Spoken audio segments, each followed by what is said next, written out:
The White House is really showing up in force this year at Bitcoin 2025. You're here, your boss, David Sachs, is here. We've got JD Vance delivering an address tomorrow, a lot of other top lawmakers. Why was it important for you to show up in force this year? Well, look, if we want to be the crypto capital of the world, we need to send a delegation to be here on the ground. I mean, this is the premier event of the year as it relates to Bitcoin. There's a lot of exciting innovators that are here, and look, we're working to welcome in the golden age for digital assets, as the president likes to say. I think that just being on the ground at this conference, meeting with folks that are building in the United States, is extremely important. We want to welcome folks that have gone offshore back home. Our message to these people is welcome home to the United States, the best capital markets in the world. We want to make sure that innovation is happening on our shores. Now, a lot of people are very excited about the work that's already come out of the Digital Assets Council, a lot of the executive orders from the White House. The question now is what's next? And I think that one of the things that people have been wondering about is, have you found a budget-neutral way to acquire Bitcoin into the future as part of this strategic Bitcoin reserve? Well, we've kind of looked at this in three phases. We've had the demolition phase, removing a lot of the red tape and overregulation that existed. There was a lot of policy making through prosecution, which is not a good thing, for any innovation, in any environment, in any industry. So I feel like we're about 80 to 90% of the way home there with interagency actors, and we have, a dream team built out in this administration for digital assets with Hester and Paul over at the SEC, with Brian incoming at the CFTC, with Secretary Lutnick over at Commerce and Secretary Besson. We feel as if we have the right folks, to make the changes that we need to welcome that innovation back here to the U.S. And, we're going to move on to the construction phase here shortly. That's ongoing with Capitol Hill. We've seen the Genius Act make great bipartisan progress over the course of the last couple of weeks. We're extremely excited about that and optimistic that we're going to get that on the president's desk here in very short order. And then we move on to market structure. We wrap up that construction phase, move on to implementation. And this is where we talk about plugging in these new technologies, integrating them into the traditional financial system, so we can really update what's been an archaic financial system for quite some time. We're streamlining payment rails. We're ensuring U.S. dollar global dominance for decades to come. You're talking about trillions of dollars being poured into U.S. treasuries and people purchasing U.S. debt. This is all very exciting for the American people. They're going to have payment rails that are much more cost effective, much more expeditious, and much more transparent. I think that should be exciting for everyone, and we're certainly happy that this is being done in a bipartisan way. I mean, what's fascinating is that you've got an issuer like Tether, a foreign issuer of a U.S. dollar-pegged stablecoin. They account for more than 60% of the market, and they're the 19th largest holder of U.S. debt?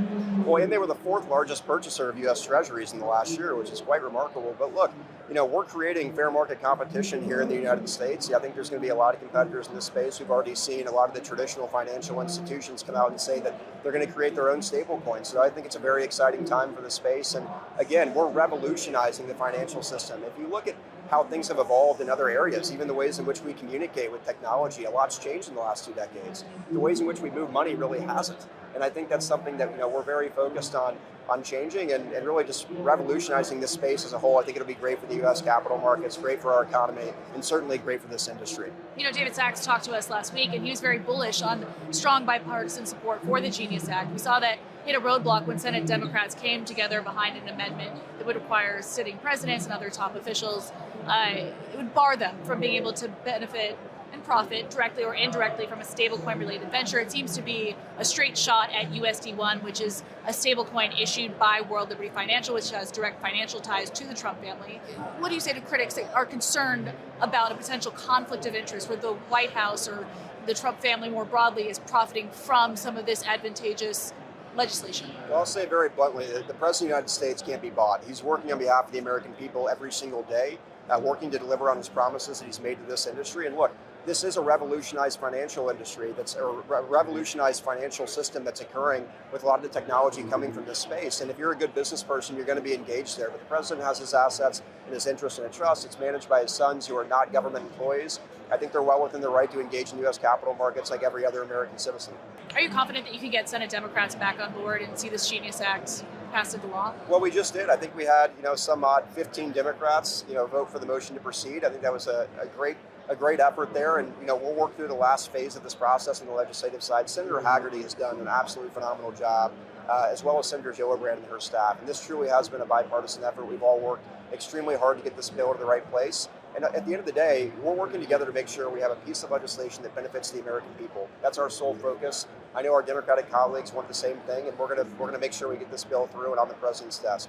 Obviously, we're at a Bitcoin conference, but so much of the conversation has migrated to tokenization. And so stablecoins, we're talking about a tokenized dollar, but also this idea of 24/7 markets. It's something that, Robinhood CEO Vlad Tenev has really championed, this idea of tokenizing public equities and also tokenizing private markets. Are those conversations that you're engaged in? Well, we look at stables as being the foundation to everything else we can do, and that's why I continually use the term revolutionize, because as we update the payment rails and fix the plumbing in the current financial system, it gives way to the possibility of tokenized public securities and 24/7 markets and all of these things that many folks in this space dream of. I think that a lot of the traditional financial players dream of the same thing.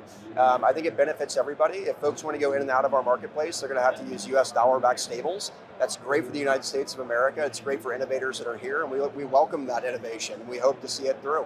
I know that you said that a Bitcoin acquisition strategy would be a part of a market infrastructure build conversation, would be part of this constructive stage that comes next. Yep. But is that an ambition for 2025? I mean, we just today heard that Truth Social and the Trump Media organization more broadly is a $2.5 billion Bitcoin buying plan, and it's part of a larger trend. We're seeing a lot of corporate treasuries move into holding Bitcoin as an asset. Well, I think you're going to see a lot of the Goliaths in the tech space move towards the same thing. I mean, look, this is a massive opportunity to harness this asset class. We look at it as our ability to do that on behalf of the American people, but these companies are going to do the same for their shareholders. And we certainly welcome that. We think it's a great thing. Look, Bitcoin is finite.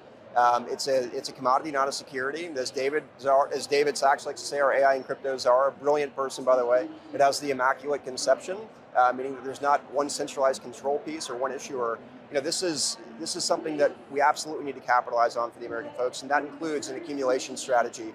If you look at the fine print of the EO and the Strategic Bitcoin Reserve, it kicks that process over to Commerce and Treasury to come up with new and innovative ways.